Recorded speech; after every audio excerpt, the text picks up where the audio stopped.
KMIC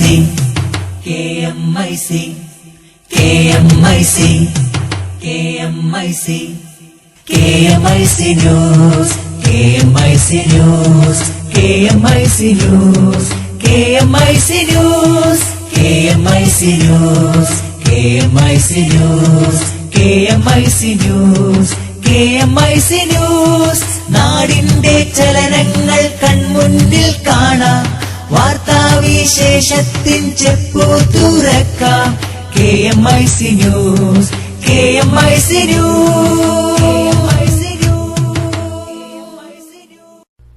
അസ്സലാമു അലൈക്കും വറഹ്മത്തുള്ളാഹി വബറകാതുഹു. Kerala Malabar Islamic class room KMIC TV പ്രേക്ഷകർക്കും റേഡിയോ ശ്രോതാക്കൾക്കും KMIC ന്യൂസിലേക്ക് സ്വാഗതം. വാർത്തകൾ വായിക്കുന്നത് ജലീൽ മടവൂർ.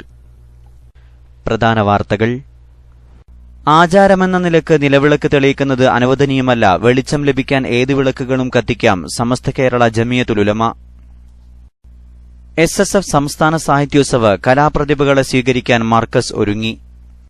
അനന്തപുരിയിൽ SYS സാന്ത്വന കേന്ദ്രത്തിന് മുഖ്യമന്ത്രി നാളെ ശിലയിടും. മന്ത്രി PK കുഞ്ഞാലിക്കുട്ടി, മന്ത്രി VS ശിവകുമാർ മുഖ്യാതിഥികളായിരിക്കും.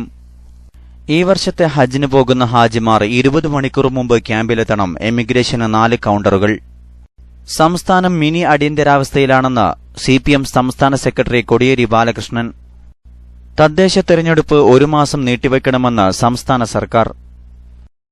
രാജ്യത്ത് അച്ഛാ ദീൻ വരുമെന്ന് BJP വാഗ്ദാനം ചെയ്തിട്ടില്ലെന്ന് കേന്ദ്രമന്ത്രി തോമർ. അടൂർ കോളേജിലെ ഓണാഘോഷം, വിദ്യാർത്ഥികൾക്കെതിരെ കേസെടുത്തു. വാർത്തകൾ വിശദമായി. തദ്ദേശ തെരഞ്ഞെടുപ്പ് 1 മാസം നീട്ടിവെക്കണമെന്ന് സംസ്ഥാന സർക്കാർ. ഇക്കാര്യം കോടതിയിൽ ആവശ്യപ്പെടാൻ ഇന്നു ചേർന്ന മന്ത്രിസഭാ യോഗത്തിൽ ധാരണയായി. ഡിസംബർ 1 ഭരണസമിതി നിലവിൽ വരുന്ന രീതിയിൽ തെരഞ്ഞെടുപ്പ് പുനഃക്രമീകരിക്കണമെന്നാണ് സർക്കാർ ആവശ്യപ്പെടുക. യോഗത്തിൽ തെരഞ്ഞെടുപ്പ് കമ്മീഷനെതിരെ രൂക്ഷ വിമർശനമുണ്ടായി. അതേസമയം വൈകിട്ട് തെരഞ്ഞെടുപ്പ് കമ്മീഷണർ വാർത്താസമ്മേളനം വിളിച്ചു. 28 പുതിയ മുനിസിപ്പാലിറ്റികളുടെ കാര്യത്തിൽ വിട്ടുവീഴ്ചയ്ക്ക് തയ്യാറാകേണ്ടെന്നും മന്ത്രിസഭാ യോഗം തീരുമാനിച്ചു. അതേസമയം തദ്ദേശ തെരഞ്ഞെടുപ്പുമായി ബന്ധപ്പെട്ട വിവാദങ്ങളിൽ മറുപടി പറയാൻ സംസ്ഥാന തെരഞ്ഞെടുപ്പ് കമ്മീഷൻ ഇന്ന് വാർത്താസമ്മേളനം വിളിച്ചു. തെരഞ്ഞെടുപ്പ് കമ്മീഷണർ K ശശിധരൻ നായരാണ് വൈകുന്നേരം കമ്മീഷന്റെ നിലപാടുകൾ അറിയിക്കുക. സംസ്ഥാനം ഇപ്പോൾ മിനി അടിയന്തരാവസ്ഥയിലാണ് നിലനിൽക്കുന്നതെന്ന് CPM സംസ്ഥാന സെക്രട്ടറി കോടിയേരി ബാലകൃഷ്ണൻ. അടിയന്തരാവസ്ഥ കാലത്തിന് സമാനമാണ് തദ്ദേശ തെരഞ്ഞെടുപ്പിൽ ഇപ്പോൾ സർക്കാരിന്റെ നിലപാടുകൾ. നിയമസഭാ തെരഞ്ഞെടുപ്പ് വരെ തദ്ദേശ സ്ഥാപനങ്ങളിലേക്കുള്ള തെരഞ്ഞെടുപ്പ് നീട്ടിക്കൊണ്ടുപോകാനാണ് സർക്കാർ ശ്രമിക്കുന്നതെന്നും കോടിയേരി കുറ്റപ്പെടുത്തി. അടിയന്തരാവസ്ഥ കാലത്തേതിന് സമാനമായ നിലപാടാണ് തദ്ദേശ തെരഞ്ഞെടുപ്പിൽ സർക്കാരിന്റേത്. തെരഞ്ഞെടുപ്പ് നീട്ടിവെച്ചാൽ ശക്തമായ പ്രക്ഷോഭം നടത്തും. UDF അനുകൂലരായ ഉദ്യോഗസ്ഥരെക്കൊണ്ട് ക്രമക്കേട് നടത്താൻ നീക്കമുണ്ടെന്നും കോടിയേരി ആരോപിച്ചു. തെരഞ്ഞെടുപ്പ് കമ്മീഷനെ ഭീഷണിപ്പെടുത്തി തെരഞ്ഞെടുപ്പ് നീട്ടാനാണ് സർക്കാർ ശ്രമം. തെരഞ്ഞെടുപ്പ് അട്ടിമറിക്കാൻ ഗൂഢപദ്ധതിയാണ് ഒരുക്കുന്നത്. കമ്മീഷനെ നോക്കുകുത്തിയാക്കി തെരഞ്ഞെടുപ്പ് അട്ടിമറിക്കാനാണ് UDF സർക്കാർ ശ്രമിക്കുന്നതെന്നും കോടിയേരി പറഞ്ഞു. അടൂർ എഞ്ചിനീയറിംഗ് കോളേജിലെ ഓണാഘോഷ പരിപാടികൾ അതിരുകടന്ന സംഭവത്തിൽ വിദ്യാർത്ഥികൾക്കെതിരെ കേസെടുത്തു. ഫയർഫോഴ്സ് വാഹനത്തിന്റെ മുകളിൽ കയറി ആഘോഷ പ്രകടനം നടത്തിയതിനും മാർഗതടസ്സം സൃഷ്ടിച്ചതിനുമാണ് അടൂർ പോലീസ് കേസെടുത്തത്. ആഘോഷ കമ്മിറ്റി കൺവീനറും വിദ്യാർത്ഥിനികളും ഉൾപ്പെടെ കണ്ടാലറിയാവുന്ന 200 പേർക്കെതിരെയാണ് കേസെടുത്തത്. ഘോഷയാത്രയിൽ fire engine, KSRTC bus, JCB, crane, tractor എന്നിവയും തുറന്ന ജീപ്പുകളുമുണ്ടായിരുന്നു. കോളേജിന് പുറത്ത് അടൂരിൽ നിന്ന് കൊല്ലത്തേക്ക് പോകുന്ന റോഡിലായിരുന്നു ഘോഷയാത്ര. ഫയർഫോഴ്സ് ഉദ്യോഗസ്ഥരെ കാഴ്ചക്കാരാക്കി വെള്ളം ചീറ്റുന്ന പൈപ്പും പിടിച്ച് വിദ്യാർത്ഥികൾ നൃത്തം വെച്ചു.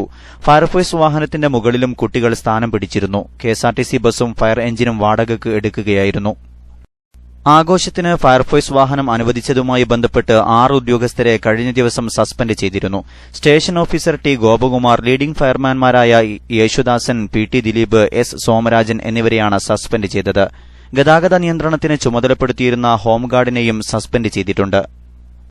രാജ്യത്ത് അച്ഛാ ദീൻ വരുമെന്ന് BJP ഒരിക്കലും വാഗ്ദാനം ചെയ്തിട്ടില്ലെന്ന് കേന്ദ്ര ഉരുക്ക് ഖനി മന്ത്രി നരേന്ദ്രസിംഗ് തോമർ പറഞ്ഞു. അച്ഛാ ദീൻ വരുമെന്നും രാഹുൽ ഗാന്ധിക്ക് പുറത്തു പോകേണ്ടി വരുമെന്നും സാമൂഹ്യ മാധ്യമങ്ങൾ വഴിയാണ് പ്രചാരണം തുടങ്ങിയത്. പിന്നീട് ജനങ്ങൾ അത് BJPക്ക് മേൽ ചാർത്തിയപ്പോൾ ഞങ്ങളത് സ്വീകരിക്കുക മാത്രമാണ് ചെയ്തതെന്നും തോമർ പറഞ്ഞു. അച്ഛാ ദീൻ ഒരിക്കലും 2014 തെരഞ്ഞെടുപ്പ് മുദ്രാവാക്യമായിരുന്നില്ല.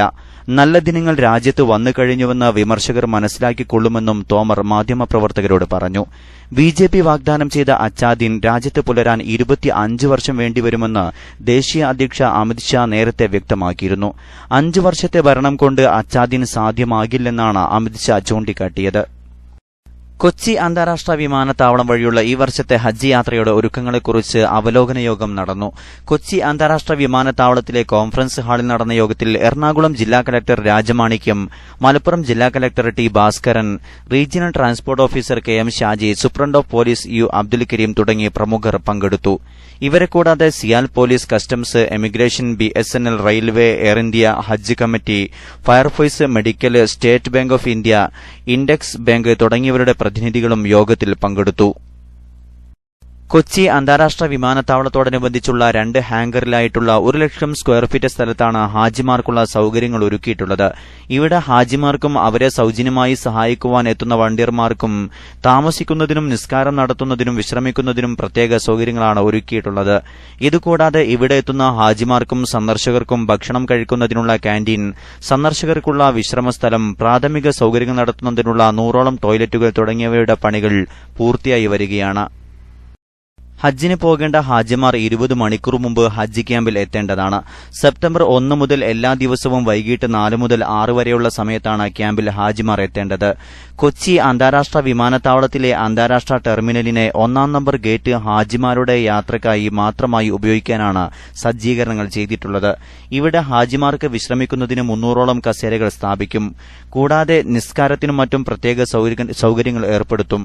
50 പേർക്ക് ഒരേ സമയം എമിഗ്രേഷൻ പരിശോധനകൾ നടത്തുന്നതിനുള്ള 4 കൌണ്ടറുകൾ പ്രത്യേകമായി ഒരുക്കിയിട്ടുണ്ട്. ഹജ്ജ് യാത്രയ്ക്കായി എയർ ഇന്ത്യ നടത്തുന്ന സ്പെഷ്യൽ സർവീസുകളുടെ സമയങ്ങൾ ഉൾപ്പെടുത്തി തീർത്ഥാടകരുടെ മാനിഫെസ്റ്റ് നിലവിൽ വന്നിട്ടുണ്ട്. ഇതനുസരിച്ചാണ് തീർത്ഥാടകർ ഹജ്ജ് ക്യാമ്പിൽ റിപ്പോർട്ട് ചെയ്യേണ്ടത്. കൊച്ചി അന്താരാഷ്ട്ര വിമാനത്താവളത്തിൽ നിന്ന് ഹാജിമാർ നേരിട്ട് ജിദ്ദയിലേക്കാണ് പോകുന്നത്. 1 മാസം നീണ്ടുനിൽക്കുന്ന തീർത്ഥാടനം കഴിഞ്ഞ് ഹാജിമാർ മദീന വഴിയാണ് തിരിച്ച് നാട്ടിലേക്കെത്തുന്നത്. ഹാജിമാരെ സഹായിക്കുന്നതിനായി നെടുമ്പാശ്ശേരിയിൽ ഒരുക്കിയിട്ടുള്ള ഹജ്ജ് ക്യാമ്പ് താൽക്കാലികമായി പ്രവർത്തനം ആരംഭിച്ചിട്ടുണ്ട്. ഗൾഫ് വാർത്തകൾ. നാടിന്റെ ചലനങ്ങൾ കൺമുന്നിൽ കാണാം, വാർത്താവിശേഷത്തിൻ ചെപ്പു തുറക്കാം. KMIC news, KMIC news. Mecca വിസയിലല്ലാത്തവരെ മക്കയിലേക്ക് പ്രവേശിക്കുന്നതിന് അധികൃതർ വിലക്കേർപ്പെടുത്തി തുടങ്ങി. ജിദ്ദ മക്ക അതിർത്തി പ്രവേശന കവാടമായ ഷിമേസിയിൽ കൂടുതൽ ഉദ്യോഗസ്ഥരെ നിയമിച്ചു. ഹജ്ജ് കർമ്മത്തിൽ തിക്കും തിരക്കും ഒഴിവാക്കുന്നതിനും വിദേശത്തു നിന്നെത്തുന്ന ഹാജിമാർക്ക് ഹജ്ജ് ചെയ്യാൻ വഴിയൊരുക്കാനുമാണ് അധികൃതർ ആഭ്യന്തര ഹജ്ജ് തീർത്ഥാടകർക്ക് കർശന നിയന്ത്രണം ഏർപ്പെടുത്തി തുടങ്ങിയത്. കഴിഞ്ഞ ഏതാനും വർഷമായി നിയന്ത്രണം പ്രാബല്യത്തിലുണ്ട്. അനുമതി പത്രമില്ലാതെ ഹജ്ജ് കർമ്മത്തിന് പോകാൻ മക്കയിലേക്ക് കടക്കാൻ ശ്രമിക്കുന്നവരെയും അതിന് സഹായം ചെയ്യുന്നവർക്കും കടുത്ത ശിക്ഷ നൽകുമെന്ന് സൗദി ആഭ്യന്തര മന്ത്രാലയം വീണ്ടും മുന്നറിയിപ്പ് നൽകി. ഈ വർഷം 3-ാം തവണയാണ് അധികൃതർ മുന്നറിയിപ്പ് നൽകുന്നത്. ഹജ്ജ് കർമ്മത്തിനായി ഇഹ്റാം ചെയ്തു പോകുന്നവർക്ക് മാത്രമല്ല, മക്കയിലേക്ക് സാധാരണ വേഷത്തിൽ പോകുന്നവർക്കും വിലക്കുണ്ട്. നിലവിൽ നിയന്ത്രണം കർശനമാക്കിയിട്ടില്ലെങ്കിലും മക്ക വിസക്കാരല്ലാത്ത ഭൂരിഭാഗം പേരെയും അതിർത്തിയിൽ നിന്ന് തിരിച്ചയക്കുന്നുണ്ട്. എന്നാൽ ഹജ്ജ് നാൾ അടുക്കാറായാൽ മക്കയിലേക്ക് പ്രവേശിക്കുന്നതിന് അനുവദിക്കുന്നില്ലെന്ന് മാത്രമല്ല, മക്കയിലേക്ക് കടക്കാൻ ശ്രമിക്കുന്നവർക്കെതിരെ ശിക്ഷാ നടപടി സ്വീകരിക്കുകയും ചെയ്യും. കഴിഞ്ഞ വർഷം മക്കയിലേക്ക് കടക്കാൻ ശ്രമിച്ച 2,20,000 സ്വദേശികളെയും വിദേശികളെയും തിരിച്ചയച്ചിരുന്നു. 45,000 വാഹനങ്ങൾ കസ്റ്റഡിയിലെടുക്കുകയും 53 വാഹനങ്ങൾ കണ്ടുകെട്ടുകയും ചെയ്തിരുന്നു. ഹജ്ജ് നിയമം ലംഘിച്ചതിന്റെ പേരിൽ 217 സൗദി പൌരന്മാരെയും 37 വിദേശികളെയും കഴിഞ്ഞ തവണ ശിക്ഷിച്ചിരുന്നു. നിയമലംഘകരായ വിദേശികളുടെ വിരലടയാളം ശേഖരിച്ച് സർക്കാർ വകുപ്പുകളിൽ നിന്നുള്ള സേവനങ്ങൾ നിർത്തലാക്കുകയും നാടുകളിലേക്ക് കയറ്റിവിടുകയും ചെയ്യും. ഹജ്ജ് നിയമലംഘകർക്ക് 10 വർഷത്തേക്ക് സൗദിയിലേക്ക് വീണ്ടും വരുന്നതിന് വിലക്ക് ഏർപ്പെടുത്തിയിട്ടുണ്ട്. ഈ വർഷം ഹജ്ജ് നിയമലംഘകർക്ക് കൂടുതൽ ശിക്ഷ നൽകുമെന്നും ആഭ്യന്തര മന്ത്രാലയം അറിയിച്ചു. Aliyar Nagar, KMIC news, Jeddah. ഇടവേളയ്ക്കു ശേഷം വാർത്തകൾ തുടരും. ധർമ്മപ്പടവരവായി വിപ്ലവഭൂമികളിൽ വിജയപ്രഘോഷമായി നേരിൻ പാതയിൽ ധീരം പോരിൻ ജ്വാല പടർത്താം. നേരിൻ പാതയിൽ ധീരം പോരിൻ ജ്വാല പടർത്താം. സമരധ്വജങ്ങളുമായി ധർമ്മപ്പടവരവായി വിപ്ലവഭൂമികളിൽ വിജയപ്രഘോഷമായി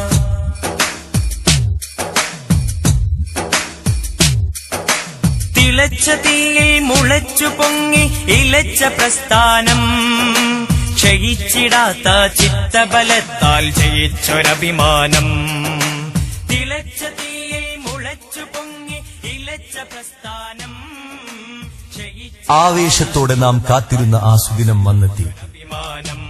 സമസ്ത കേരള സുന്നി യുവജന സംഘം സംസ്ഥാന കമ്മിറ്റിയുടെ നേതൃത്വത്തിൽ RCC മെഡിക്കൽ കോളേജ് ശ്രീചിത്ര ഹോസ്പിറ്റലുകൾക്ക് സമീപം നിർധനരും നിരാലംബരുമായ രോഗികൾക്ക് ആശ്രയമായി SYS സാന്ത്വനം സെന്റർ എന്ന സ്വപ്നം യാഥാർത്ഥ്യമാകുന്നു.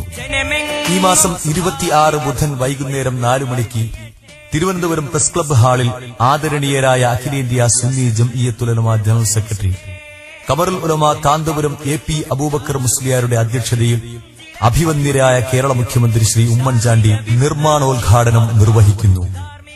ഈ അനുഗ്രഹീത വേദിയിലേക്ക് ഏവരെയും ക്ഷണിക്കുന്നു. ധാർമ്മിക വിപ്ലവം സിന്ദാബാദ്, സമരധ്വജങ്ങളുമായി ധർമ്മപ്പടവരവായി വിപ്ലവ ഭൂമികളിൽ വിജയപ്രഘോഷമായി.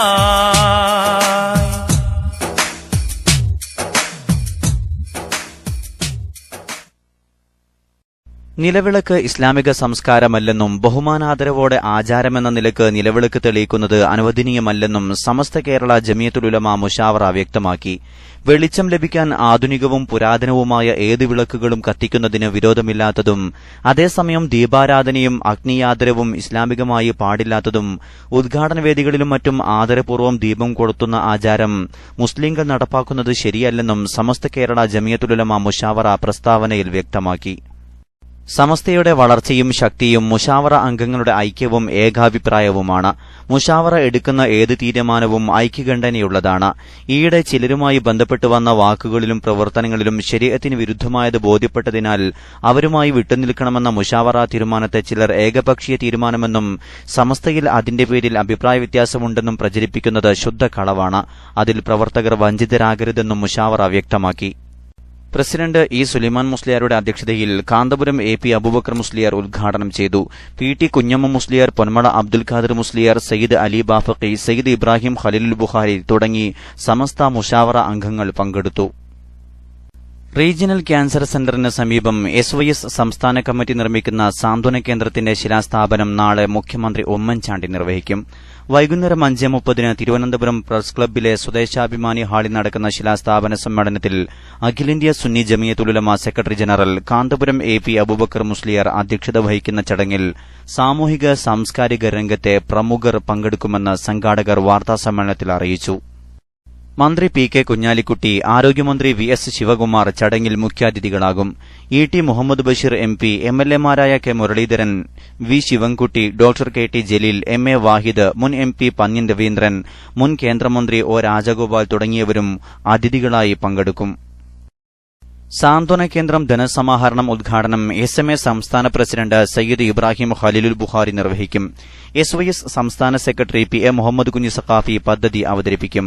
സയ്യിദ് അലി ബാഫഖി തങ്ങൾ, PH ഹൈദ്രൂസ് മുസ്ലിയാർ, പേരോട് അബ്ദുറഹ്മാൻ സഖാഫി, KK അഹമ്മദ് കുട്ടി മുസ്ലിയാർ, KP അബൂബക്കർ മുസ്ലിയാർ തുടങ്ങി പ്രമുഖർ പ്രസംഗിക്കും. ആതുര സേവന ജീവകാരുണ്യ പ്രവർത്തനങ്ങളിൽ SYSന്റെ പുതിയ ചുവടുവെപ്പാണ് തിരുവനന്തപുരത്തെ സാന്ത്വന കേന്ദ്രം. RCCക്ക് പുറമെ സംസ്ഥാനത്തെ പ്രമുഖ ഹൃദ്രോഗ ആശുപത്രിയായ ശ്രീ ചിത്രയിലെയും തിരുവനന്തപുരം മെഡിക്കൽ കോളേജിലെയും പാവപ്പെട്ട രോഗികൾക്ക് സാന്ത്വന കേന്ദ്രം ഏറെ ആശ്വാസമാകും. 7 നിലകളിലായാണ് സാന്ത്വന കേന്ദ്രം നിർമ്മിക്കുന്നത്. 1ാം ഘട്ടമായി 4 നിലകളുടെ നിർമ്മാണം 1 വർഷത്തിനകം പൂർത്തിയാക്കും. SYS സംസ്ഥാന വ്യാപകമായി നടത്തുന്ന സാന്ത്വന പ്രവർത്തനങ്ങളുടെ ആസ്ഥാന മന്ദിരം കൂടിയായിരിക്കും തിരുവനന്തപുരത്തെ സാന്ത്വന കേന്ദ്രം. നാളെ നടക്കുന്ന SYS സാന്ത്വന കേന്ദ്രം തറക്കല്ലിടൽ ചടങ്ങിലേക്ക് മുഴുവൻ ആളുകളെയും അഖിലേന്ത്യാ Sunni Jamiyyathul Ulama secretary general Kanthapuram AP Aboobacker Musliyar സ്വാഗതം ചെയ്തു. സമസ്ത കേരള ജമിയത്തുൽ ഉലമയുടെ പ്രധാന കീഴ്ഘടകമായ സമസ്ത കേരള സുന്നി യുവജന സംഘം SYS അതിന്റെ കീഴിൽ സ്വാതന്ത്ര്യ പ്രവർത്തനം കേരളത്തിലുടനീളവും പുറത്തും നടന്നുകൊണ്ടിരിക്കുകയാണ്. അതിന്റെ ഏറ്റവും വലിയ ഒരു നാഴികക്കല്ലായി അറിയപ്പെടുന്ന ഒരു സ്വാതന്ത്ര്യ കെട്ടിടം 26-ാം തീയതി വൈകുന്നേരം 5 മണിക്ക് തിരുവനന്തപുരത്ത് കേരള മുഖ്യമന്ത്രി ഉമ്മൻചാണ്ടി അവർകൾ തറക്കല്ലിടുന്നതാണ്. പണ്ഡിതന്മാരെല്ലാവരും പങ്കെടുക്കും. എല്ലാവരെയും ക്ഷണിക്കുന്നു. അങ്ങനെ SYSന്റെ അതിപ്രധാനമായ ഒരു പ്രവർത്തനമാണ്. സമസ്ത കേരള ജമിയത്തുൽ ഉലമയുടെ ഘടകത്തിൽ ഏറ്റവും പ്രധാനപ്പെട്ടതാണ് SYS എന്ന് എല്ലാവർക്കും അറിയാവുന്നതും. ആതുര സേവനം, ദുരിതാശ്വാസം, ഭവന നിർമ്മാണം തുടങ്ങിയ ജീവകാരുണ്യ രംഗത്ത് സജീവ സാന്നിധ്യമാണ് SYS. നിർധന രോഗികൾക്കുള്ള സൌജന്യ മെഡിക്കൽ കാർഡുകൾ, സൌജന്യ മരുന്നു വിതരണ കേന്ദ്രങ്ങൾ, മെഡിക്കൽ ഉപകരണങ്ങൾ നൽകുന്ന സാന്ത്വന കേന്ദ്രങ്ങൾ, കേരളത്തിലെ വിവിധ സർക്കാർ ആശുപത്രികളിൽ രോഗികൾക്ക് ആശ്വാസമായി സേവനം ചെയ്യുന്ന സാന്ത്വനം വളണ്ടിയർമാർ, ആംബുലൻസ് സർവീസുകൾ തുടങ്ങിയവ ഇപ്പോൾ SYSന് കീഴിൽ പ്രവർത്തിക്കുന്നുണ്ട്. സാന്ത്വന പ്രവർത്തനങ്ങൾക്കായി സംസ്ഥാന കമ്മിറ്റി മാത്രം പ്രതിവർഷം 5 കോടി രൂപ ചെലവിടുന്നുണ്ട്. SYS സംസ്ഥാന സെക്രട്ടറി PA മുഹമ്മദ് കുഞ്ഞി സഖാഫി, സംഘാടക സമിതി ചെയർമാൻ നേമം സിദ്ദീഖ് സഖാഫി, SYS ജില്ലാ പ്രസിഡന്റ് KM ഹാഷിം മുസ്ലിയാർ തുടങ്ങിയവർ വാർത്താസമ്മേളനത്തിൽ പങ്കെടുത്തു. ആനുകാലിക സംഘടനാ നിലപാടുകൾ വ്യക്തമാക്കാനും മദ്രസ ശാക്തീകരണത്തിനും വേണ്ടി സമസ്ത ഡെവലപ്മെന്റ് കൌൺസിലിന്റെ ആഭിമുഖ്യത്തിൽ സമസ്ത വൈസ് പ്രസിഡന്റ് സയ്യിദ് അലി ബാഫഖി തങ്ങളുടെ നേതൃത്വത്തിൽ ആരംഭിച്ച പ്രയാണത്തിന് കോഴിക്കോട് ജില്ലയിൽ തുടക്കമായി. ഇന്നലെ രാവിലെ 11 മണിക്ക് നാദാപുരത്ത് SYS സംസ്ഥാന സെക്രട്ടറി പേരോട് അബ്ദുറഹ്മാൻ സഖാഫി പ്രയാണം ഉദ്ഘാടനം ചെയ്തു. വടശ്ശേരി ഹസൻ മുസ്ലിയാർ മുഖ്യ പ്രഭാഷണം നടത്തി. സയ്യിദ് ത്വാഹാ തങ്ങൾ സഖാഫി, ഇബ്രാഹിം സഖാഫി കുമ്മോളി, ഹുസൈൻ കുന്നത്ത് പ്രസംഗിച്ചു. കോഴിക്കോട് കിഴക്കത്തു പഞ്ചായത്തിലെ പന്നൂർ കരണ്ടം തൂക്ക് മഹല്ല് കമ്മിറ്റിക്ക് കീഴിലെ അൻവാറുൽ ഇസ്ലാം മദ്രസയിൽ വെച്ച് മഹല്ല് കുടുംബ സംഗമം എന്ന പേരിൽ ഒരു വിഭാഗം ഇന്ന് നടത്താനിരുന്ന പരിപാടി നിർത്തിവെക്കാൻ സബ് കലക്ടർ നിർദ്ദേശം നൽകി. യഥാർത്ഥ മഹല്ല് കമ്മിറ്റിയുടെ അനുമതിയില്ലാതെയാണ് മഹല്ല് കുടുംബ സംഗമം എന്ന പേരിൽ ഒരു വിഭാഗം പരിപാടി സംഘടിപ്പിച്ചത്. മഹല്ല് കമ്മിറ്റിയുമായി ബന്ധപ്പെട്ട പരാതി വഖഫ് ബോർഡിലും വഖഫ് ട്രിബ്യൂണലിലും നടക്കുന്നതിനാൽ ഒരു വിഭാഗം പരിപാടി നടത്തുന്നത് പ്രശ്നങ്ങൾ സൃഷ്ടിക്കുമെന്ന് കാണിച്ച് 150-ലേറെ ആളുകൾ ഒപ്പിട്ട പരാതി RTOക്ക് സമർപ്പിച്ചിരുന്നു. മഹല്ലിലെ ഭൂരിപക്ഷം ആളുകളുടെയും പിന്തുണയില്ലാതെ നടത്തുന്ന പരിപാടി ക്രമസമാധാന പ്രശ്നങ്ങൾക്ക് കാരണമാവുമെന്ന് കൊടുവള്ളി പോലീസും താമരശ്ശേരി തഹസിൽദാറും റിപ്പോർട്ട് ചെയ്തിരുന്നു. ഇതിന്റെ അടിസ്ഥാനത്തിൽ ഇന്നലെ വൈകിട്ട് കലക്ടറേറ്റിൽ ഇരുവിഭാഗങ്ങളുമായും സബ് കലക്ടർ ചർച്ച നടത്തുകയും പരിപാടി നടത്തേണ്ടെന്ന് നിർദ്ദേശിക്കുകയുമായിരുന്നു. ഇരുവിഭാഗവും പരിപാടിക്ക് സമ്മതമാണെന്ന് തഹസിൽദാർക്ക് മുമ്പാകെ എഴുതി നൽകിയാൽ പരിപാടി നടത്താമെന്നും സബ് കലക്ടർ നിർദ്ദേശിച്ചു. ഒതുക്കുങ്ങൽ ഇഹിയാസുന്ന മുദരിസും പ്രമുഖ പണ്ഡിതനുമായിരുന്ന വയലത്തൂർ ബാവ ഉസ്താദ് അനുസ്മരണം ഈ മാസം 27-ന് ഇഹിയാസുന്നയിൽ നടക്കും. രാവിലെ 9-ന് ആരംഭിക്കുന്ന പരിപാടിയിൽ ഖത്മുൽ ഖുർആൻ, മൌലിദ് പാരായണം, അനുസ്മരണ പ്രഭാഷണം എന്നിവ നടക്കും. സമസ്ത പ്രസിഡന്റ് A സുലൈമാൻ മുസ്ലിയാർ, സയ്യിദ് ഇബ്രാഹിം ഖലീലുൽ ബുഖാരി, സയ്യിദ് യൂസുഫുൽ ബുഖാരി വയലത്തൂർ, മുത്തുക്കോയത്തങ്ങൾ എളങ്കൂർ, പൊന്മള അബ്ദുൽ ഖാദർ മുസ്ലിയാർ പങ്കെടുക്കും. SSF സംസ്ഥാന സാഹിത്യോത്സവത്തിനെത്തുന്ന കലാപ്രതിഭകളെ സ്വീകരിക്കാൻ മാർക്കസ് ഒരുങ്ങി. ഈ മാസം 28, 29 തീയതികളിൽ നടക്കുന്ന 22ാമത് സാഹിത്യ മത്സരങ്ങൾക്കുള്ള ഒരുക്കങ്ങൾ അന്തിമഘട്ടത്തിലാണ്. മാർക്കസ് മെയിൻ ഓഡിറ്റോറിയത്തിൽ 1ാം വേദിയുടെയും പന്തലിന്റെയും നിർമ്മാണം പൂർത്തിയായി. യത്തീംഖാനയിലെയും ITCയിലെയും വേദിയുടെ നിർമ്മാണങ്ങൾ പൂർത്തിയായിട്ടുണ്ട്. വിദ്യാർത്ഥികൾക്ക് താമസിക്കാനുള്ള സൌകര്യങ്ങൾ തയ്യാറായിട്ടുണ്ട്. ഉച്ചഭാഷിണികളും സ്ഥാപിച്ചു കഴിഞ്ഞിട്ടുണ്ട്. വേദിക്ക് സമീപവും പരിസരങ്ങളിലും ആകർഷകമായ കമാനങ്ങളും തോരണങ്ങളും നിറഞ്ഞു കഴിഞ്ഞു. മർക്കസ് നോളജ് സിറ്റിയുടെ കുറ്റിയടിക്കൽ കർമ്മത്തിനിടെ വാഹനാപകടത്തിൽ മരിച്ച SSF പ്രവർത്തകൻ മുഹമ്മദ് ബാദ്ഷിയുടെ പേരിൽ മർക്കസിലേക്ക് കടന്നുവരുന്ന ഭാഗത്ത് കവാടം സ്ഥാപിച്ചു. കേരളത്തിലെ 14 ജില്ലകളിൽ നിന്നും തമിഴ്നാട്ടിലെ നീലഗിരിയിൽ നിന്നുമായി 104 ഇനങ്ങളിൽ 1986 വിദ്യാർത്ഥികൾ മത്സരത്തിൽ മാറ്റുരക്കും. 7 വേദികളാണ് ഇതിനുവേണ്ടി തയ്യാറാക്കിയത്. 27-ന് 3 മണിക്ക് മാവൂർ വിദ്യാനഗറിൽ നിന്ന് മുൻ സംസ്ഥാന ട്രഷറർ മുട്ടാഞ്ചേരി മുഹമ്മദ് അഹമ്മദ് കുട്ടി സഖാഫി, മുൻ സെക്രട്ടറി G അബൂബക്കർ നയിക്കുന്ന പതാക ജാഥയും താമരശ്ശേരി മദീന മഖ്ദൂമിൽ നിന്ന് അബ്ദുൽ ജലീൽ സഖാഫി കടലുണ്ടി, കലാമാവൂർ എന്നിവർ നയിക്കുന്ന കൊടിമര ജാഥയും മാർക്കസിലെത്തും. വൈകിട്ട് 4-ന് സാംസ്കാരിക സായാഹ്നം നടക്കും. PTA റഹീം MLA ഉദ്ഘാടനം ചെയ്യും.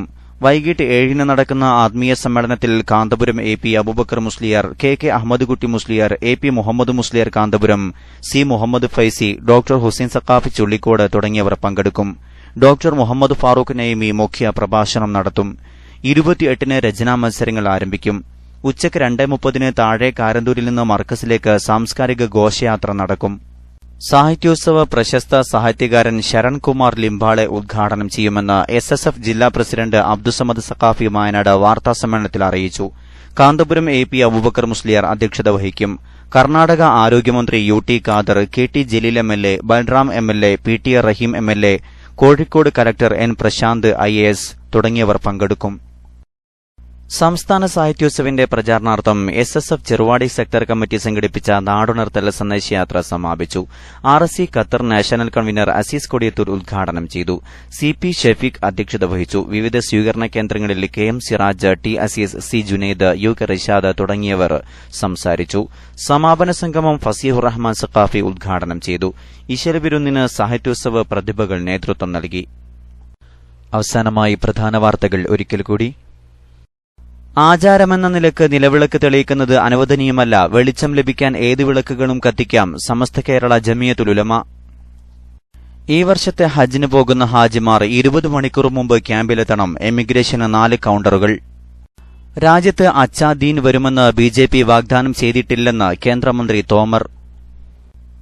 SSF സംസ്ഥാന സാഹിത്യോത്സവ് കലാപ്രതിഭകളെ സ്വീകരിക്കാൻ മാർക്കസ് ഒരുങ്ങി. അനന്തപുരിയിൽ SYS സാന്ത്വന കേന്ദ്രത്തിന് മുഖ്യമന്ത്രി നാളെ ശിലയിടും. മന്ത്രി PK കുഞ്ഞാലിക്കുട്ടി, മന്ത്രി VS ശിവകുമാർ മുഖ്യാതിഥികളായിരിക്കും. സംസ്ഥാനം മിനി അടിയന്തരാവസ്ഥയിലാണെന്ന് CPM സംസ്ഥാന സെക്രട്ടറി കോടിയേരി ബാലകൃഷ്ണൻ. തദ്ദേശ തെരഞ്ഞെടുപ്പ് 1 മാസം നീട്ടിവെക്കണമെന്ന് സംസ്ഥാന സർക്കാർ.